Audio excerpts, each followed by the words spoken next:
Aksi demonstrasi ribuan massa di depan gedung DPR MPR RI pada Senin 25 Agustus berakhir ricuh. Selama hampir 10 jam, massa yang sebagian besar terdiri dari pelajar dan mahasiswa menyuarakan berbagai tuntutan, mulai dari desakan pembubaran DPR hingga pengesahan RUU perampasan aset. Tribunnews berikut sejumlah fakta-fakta terkini yang berhasil kami rangkum. Aksi ini digelar untuk memprotes kebijakan-kebijakan pemerintah yang dianggap merugikan rakyat. Tampak massa meliputi dari warga juga ojek online atau ojol. Beberapa pelajar dengan baju kaos bawahan celana abu-abu seragam SMA juga turut demo di lokasi selain kehadiran dari mahasiswa. Kericuhan pecah saat massa berhadapan dengan aparat kepolisian yang memasang pagar hitam yang juga memasuki kawasan barikade beton Transjakarta dari arah Jalan Tentara Pelajar menuju Jalan Gatot Subroto. Dorongan massa membuat barikade beton rusak, sementara sejumlah peserta aksi di barisan depan terluka akibat benturan. Massa kemudian sempat masuk ke arah tol dalam kota. Di lokasi itu mereka melempar batu dan bambu runcing ke arah aparat yang berjaga. Kondisi tersebut membuat arus lalu lintas di tol dalam kota sekitar Jalan Gatot Subroto sempat terhambat. Sorakan massa menggema sambil menyuarakan tuntutan agar DPR dibubarkan. Yel-yel perlawanan juga terdengar bersamaan dengan lemparan botol plastik dan batu ke udara. Kapolres Metro Jakarta Pusat Kombes Pol Susatyo Purnomo Condro tampak berada di garis depan.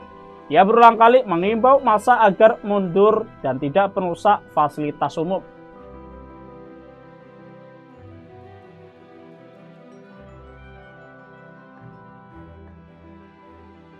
Sebelum demo pecah, massa aksi dibuat geram pagar besi setinggi 4 meter di gerbang utama gedung DPR MPR RI dilumuri oli. Lapisan licin itu membuat permukaan pagar mengkilap dan menetes hingga ke bagian bawah. Akibatnya para peserta demo 25 Agustus tidak bisa memanjat pagar gedung DPR RI. Selain pagar besi, barikade beton setinggi sekitar 2 meter juga dipasang menutup akses di gerbang belakang kompleks parlemen. Pada salah satu sisi barikade tampak coretan berisi kritik terhadap DPR yang ditulis, "DPR Dewan Para Rampok, jangan cat berwarna coklat." Kabid Humas Polda Metro Jaya Kombes Pol Ade Ari Syam Indradi mengatakan pihak kepolisian masih akan mengecek dan memastikan siapa yang melumuri pagar dengan cairan menyerupai oli tersebut. Menurutnya ada pihak yang memang sudah berkomunikasi dengan aparat terkait hal tersebut, tetapi ada juga pihak lain yang mencoba memanfaatkan situasi. Setelah sempat terjadi aksi saling dorong dengan aparat di depan gedung DPR MPR RI hingga sore hari, kericuhan berlanjut ke kawasan Jalan Gerbang Pemuda, tepatnya di bawah flyover Senayan. Dalam insiden tersebut, massa aksi menyerang sebuah mobil jenis Hyundai Palisade yang melintas di tengah kerumunan. Kaca belakang serta 2 kaca jendela penumpang pecah akibat lemparan batu dan bambu dari sejumlah demonstran. Mobil tersebut terlihat ditumpangi seorang wanita memakai kerudung. Saat kaca mobil pecah, penumpang wanita pun terus menunduk menghindari lemparan batu massa aksi. Kemarahan massa aksi semakin menjadi setelah ada provokator yang meneriakkan bahwa mobil tersebut adalah mobil pejabat. Meskipun mobil itu tidak berplat merah, belum diketahui asal mula mobil mewah itu disebut mobil pejabat. Aparat kepolisian yang berjaga kemudian memukul mundur massa untuk mencegah kerusuhan meluas. Sejumlah ruas jalan menuju Semanggi sempat lumpuh akibat aksi ini. Namun kondisi perlahan berangsur pulih dan lalu lintas di tol dalam kota mulai kembali bisa dilintasi.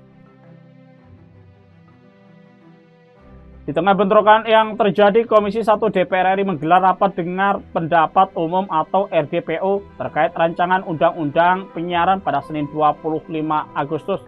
Namun bukannya mendengarkan aspirasi dari masyarakat, Wakil Ketua Komisi 1 Davi Laksono justru menyudahi rapat yang baru berjalan setengah jam. Davi menyatakan penghentian rapat dilakukan demi menghindari kemungkinan peserta rapat terjebak di dalam gedung karena situasi di luar yang semakin tidak kondusif. Lantaran rapat dihentikan sementara politisi Partai Golkar itu meminta peserta panca yang memiliki pertanyaan untuk mengirimkan pertanyaan secara tertulis. Pertanyaan itu disampaikan kepada Sekretariat DPR RI untuk nantinya dijawab oleh para narasumber. Sementara itu, Menteri SDM Bahlil Lahadalia mengaku tidak mengetahui adanya aksi unjuk rasa di DPR RI pada Senin 25 Agustus. Bahlil berdalih sepanjang hari menghadiri rapat terbatas bersama Presiden di Istana Kepresidenan Jakarta. Ketika ditanya soal tuntutan massa terkait tunjangan DPR, Bahlil enggan berkomentar. Ia mengaku tak tahu ada aksi unjuk rasa di gedung DPR. Tribuners, itulah sejumlah fakta-fakta yang berhasil kami rangkum. Nantikan fakta-fakta lainnya di media sosial Tribun Jateng. Dan terima kasih atas kebersamaannya.